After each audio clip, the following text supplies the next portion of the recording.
sea acompañada por su Espíritu Santo y que sea una palabra que nos alinee nuevamente con Él, que nos transforme. Señor, te damos gracias en esta mañana por tu presencia.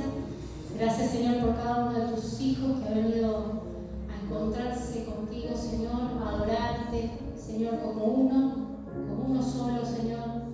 En unidad, Señor, venimos delante de ti, Señor. Queremos que en esta mañana, Señor, tú bendigas esta palabra. Señor, que tú te reveles a través de ella, Señor, trayéndonos no solo conocimiento, Señor, sino plenitud de tu Espíritu Santo. Señor, porque no es una experiencia intelectual y emocional, sino una transformación espiritual lo que tú haces a través de tu palabra, Señor. Bendice tu palabra, Señor. Señor, que penetre en lo más profundo de nuestro ser. Señor, que tu Espíritu Santo le esté avalando, Señor, tu Espíritu Santo esté obrando en cada uno de nosotros. Señor, y te doy gracias, Señor, por permitirme servirte, Señor. Límpiame, Señor, de todo pensamiento, de todas las emociones, y solamente tu Espíritu Santo, Señor, sea el que hable esta mañana. Señor, te doy gracias. Bendice a tu iglesia amada, Señor. En el nombre de Jesús. Amén y amén. Bueno, espero que tengan todos la palabra en su mano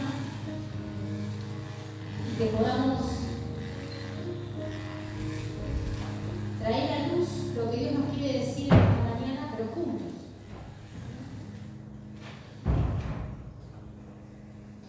El Señor me dio una palabra en esta semana que pasó, y creo que justo es esta palabra en medio de estos tiempos que transcurren y que podemos, quienes conocemos la palabra de Dios, sabemos que a la luz de ella podemos ver que los tiempos que transcurren son los últimos y que se van desarrollando las señales una tras otra, y esto nos tiene que traer esperanza de una manifestación sobrenatural del Espíritu Santo que traiga salvación y que traiga revelación de Dios a su pueblo de una forma sobrenatural.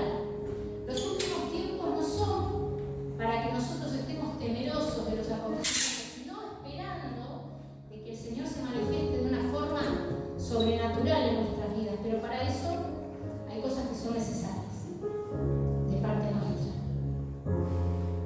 Cuando al Señor los sus discípulos le dijeron: ¿y cuándo acontecerá esto?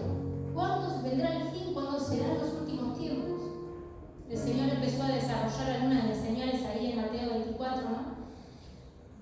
Y en esas señales dice, bueno, se levantará nación contra nación, habrá escasez de alimentos, habrá grandes terremotos, habrá pestes. También hace una descripción de cómo serán las personas, egoístas, egocéntricas, amadores de sí mismos. Hace todo un detalle. Y yo pensaba, ¿no?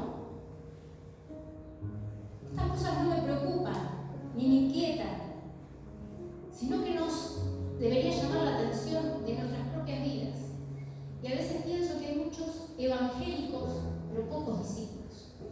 El otro día escuchaba un pastor haciendo esta diferencia, ¿no? De que hay muchos que preguntan, cuando hacen encuestas en la calle, ¿no? Hay muchos evangélicos, pero pocos discípulos. Y hay muchos creyentes, pero pocos hijos.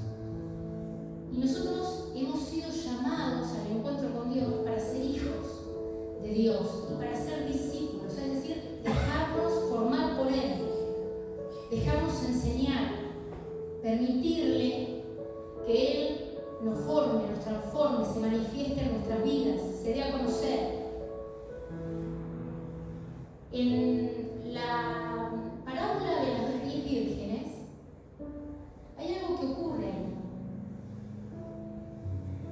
Y esta palabra que el Señor me dio me dijo: no podemos vivir de altares ajenos. Esa frase me marcó en toda la semana. No podemos depender de altares ajenos. Y luego vino esta parábola de las 10 vírgenes, que 5 estuvieron preparadas, pero 5 dependían de otros altares.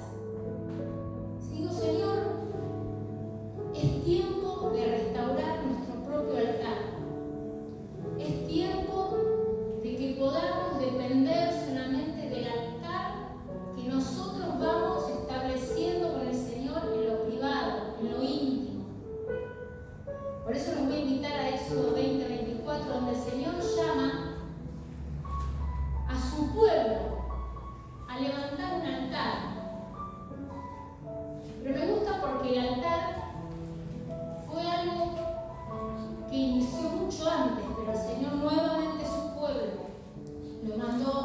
establecer un altar. Éxodo 20:24 dice, también le dijo,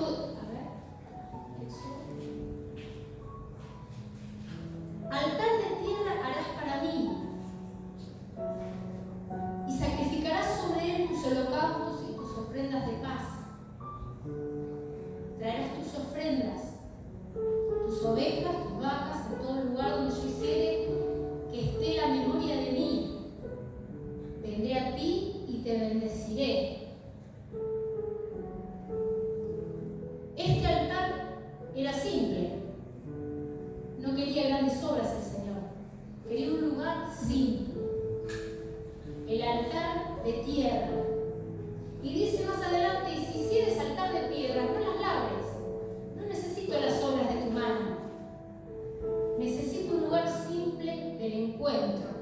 Dios estableció un altar y llamó a su pueblo al altar porque altar significa un lugar de encuentro. No se me pasan los días uno tras otro entretenido con mil cosas sin haber tenido ese tiempo de encuentro con Dios. El altar es el lugar de encuentro. Levítico 1 dice, llamó Jehová a Moisés y habló con él desde el tabernáculo de reunión diciendo, habla a los hijos de Israel y diles, cuando alguno de entre vosotros ofrende a Jehová de ganado vacuno o oveja, haréis vuestra ofrenda. Si su ofrenda fuera holocausto, vacuno, macho, sin defecto, lo ofrecerá. De su voluntad lo ofrecerá. No nos tienen que andar empujando para ir al lugar de encuentro con Dios. Tiene que ser voluntario levantar el altar, ese tiempo a solas con Dios, ese tiempo en donde nosotros podemos abrirnos y voluntariamente ir a ese lugar. Y si no tenés palabras, adorar. El Señor se va a manifestar en ese lugar y va a tocar tu corazón. El altar es un lugar de reconciliación, de restauración. ¿Cómo vamos a arrepentirnos de nuestros pecados si no vamos a su presencia? Es necesario ir a su presencia. Y su presencia no está, no depende de otros. No es un altar ajeno.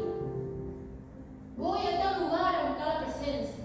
No, la presencia está en vos desde el momento en que recibiste su Espíritu Santo. Amén. Amén. Su presencia está en vos desde el momento que le dijiste sí, Señor. Nunca pisé una iglesia evangélica cuando tuve ese encuentro sobrenatural que transformó mi vida en mi habitación mientras que estudiaba en la universidad. Dios no necesita y no quiere altares ajenos. No nos va a servir en los últimos tiempos. No podemos ir a correr para que otro nos comparta de lo que encontró en lo privado. Es necesario que edifiquemos nuevamente el altar, nuestro altar con el Señor. Elías, en Primera de Reyes 18, búsquelo.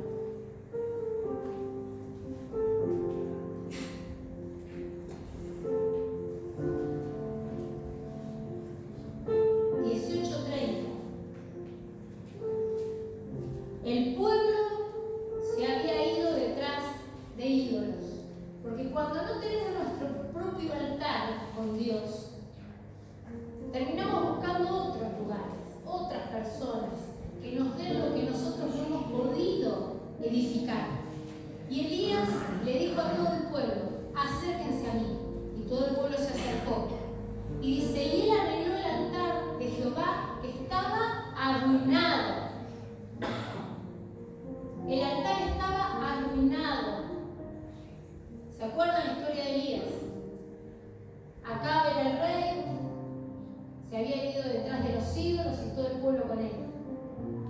Y era necesario edificar nuevamente el altar, que estaba arruinado.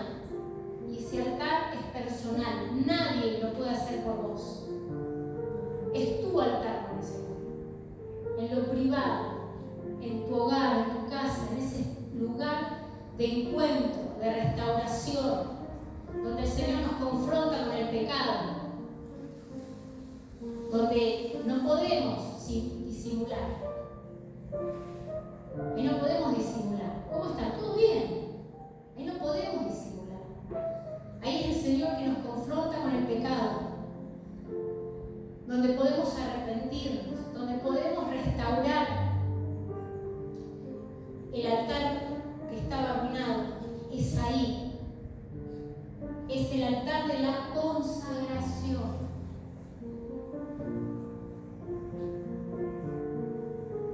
En Romanos 12,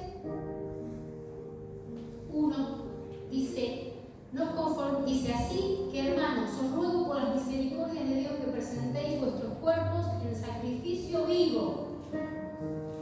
Vos sos un sacrificio vivo, pero tiene que ser voluntario. Nadie lo puede hacer por vos, nadie te puede empujar. No puede ir el pastor a obligarte a que vos edifiques tu altar, a que seas un sacrificio vivo, santo, agradable a Dios, que esto es tu culto racional, voluntario. Lo que pasa es que a veces subimos del altar porque sabemos que hay cosas que tenemos que confesar, cosas que debemos renunciar. Pero es necesario, porque no vamos a poder depender de altares ajenos. Cuando venga el Señor, ¿qué le vamos a decir? No, pero me profetizaron esto, no porque el pastor me oró, no porque yo iba, no. No nos va a servir el altar ajeno. Es necesario edificar el nuestro, restaurarlo, ser una ofrenda voluntaria a Dios. Hebreos 13:15 dice: así que ofrezcamos siempre a Dios por medio de Él sacrificio de alabanza, es decir, fruto de labios que confiesen su nombre. Esa es una ofrenda agradable a Dios. Cuando venimos al altar, desaparece la murmuración y hay alabanza. Cuando venimos al altar, dice, y de hacer el bien y de la ayuda mutua, el Señor nos confronta, nos alinea. Eso es lo que agrada, dice, porque de tales sacrificios se agrada a Dios. Es ahí donde el Señor nos habla. No vamos a poder escuchar la voz de Dios por altares ajenos. Cuando las cosas se sucedan rápidamente y necesitamos una palabra, una dirección de Dios, no vamos a poder ir al altar ajeno. Vamos a tener que tener el oído agudizado para escuchar su dirección, su voz que nos dice qué hacer, cómo resolver esto, cómo encarar aquello. Y eso solamente va a ocurrir cuando haya un oído atento a su palabra, a su dirección. Y eso se alcanza en el altar. Gedeón tuvo un llamado, Señor, quiero asegurarme de que sos vos. Necesito saber que realmente sos vos el que me está llamando a esto. Jueces 6, 12. Búsquenlo. Jueces 6, 12. El altar de la paz.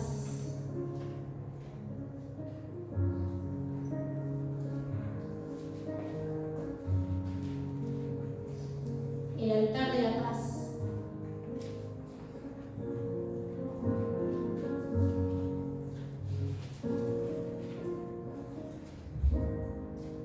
Jueces 6, 12.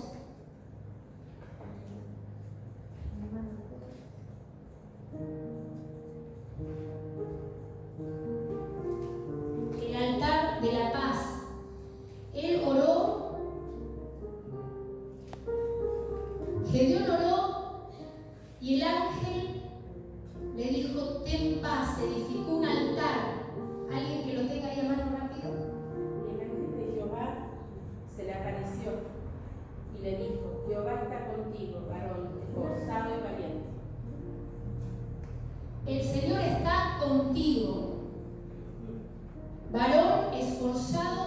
valiente. Es ahí en el altar donde el Señor afirma su llamado. ¿A qué te llamó Dios? Hay momentos de pruebas, dificultades, y a veces el Señor está ahí queriéndonos hablar, pero entra la duda. Siempre nos va a pasar. Hombres y mujeres que han tenido un llamado entraron en duda. Me imagino a José en la cisterna. Pero ¿cómo? Si Dios me dio una palabra. Si Dios me habló a través de los sueños, ¿qué hago acá en la cisterna? Pero es ahí donde en el altar el Señor confirma a qué nos llamó. Ahí es donde nos confirma que somos hijos amados. Ahí es donde nos confirma que Él está con nosotros. Aún en medio de las dificultades, ahí en medio de nuestras dudas, en medio de nuestras pruebas, Gedeón necesitaba una palabra de Dios para asegurarse de que era Dios el que le estaba hablando. Y el ángel le mandó a edificar su propio altar, donde Dios nos habla. Y una palabra de Dios directa es suficiente para que encontremos el camino, para que se disipen todas las dudas, para que se disipen todos los temores, pero es solamente en su presencia.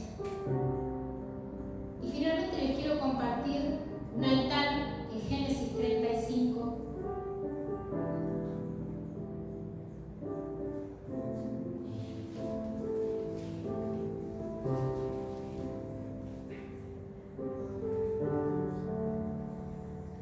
Es el altar, en el altar donde el Señor nos recuerda sus promesas.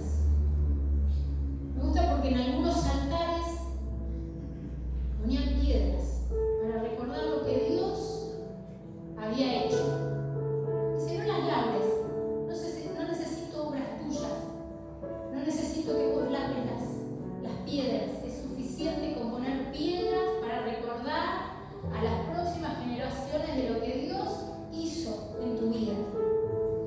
Y ahí está el altar en donde Dios nos recuerda sus promesas. Dice Dios a Jacob, 35:14. Lo voy a leer un poquito antes. También le dijo Dios: yo soy el Dios omnipotente, crece y multiplícate. Una nación y conjunto de naciones procederán de ti, y reyes saldrán de tus lomos. La tierra que he dado a Abraham y a Isaac le daré a ti, y a tu descendencia después de ti daré la tierra. Y se fue de él Dios, del lugar donde había hablado con él. Entonces, en ese lugar donde Dios había hablado con él, dice que Jacob eligió en señal, en ese lugar donde había hablado con él, una señal de piedra, y derramó sobre ella libación, aceite. La confirmó con el aceite del Espíritu Santo y echó sobre ella aceite, dice. Llamó Jacob el nombre de aquel lugar donde Dios había hablado con él, Betel. Betel es casa de Dios, puerta del cielo. Es tiempo de que la iglesia, de que nosotros, sus hijos, empecemos a reedificar el altar. Porque no es acá donde encontramos la presencia, es acá donde traemos su presencia. La presencia que se derramó en lo privado. La llenura del Espíritu que alcanzamos en lo privado. Y venimos acá a compartir, a adorar al Señor por lo que Él nos habló, nos dijo, nos confirmó en lo privado. En los últimos tiempos no podemos depender de altares ajenos. Tenemos que reedificar nuestro propio altar, donde el Señor nos restaura, donde hay arrepentimiento, donde el Señor nos perdona, donde el Señor confirma nuestro llamado, confirma nuestra identidad de hijos.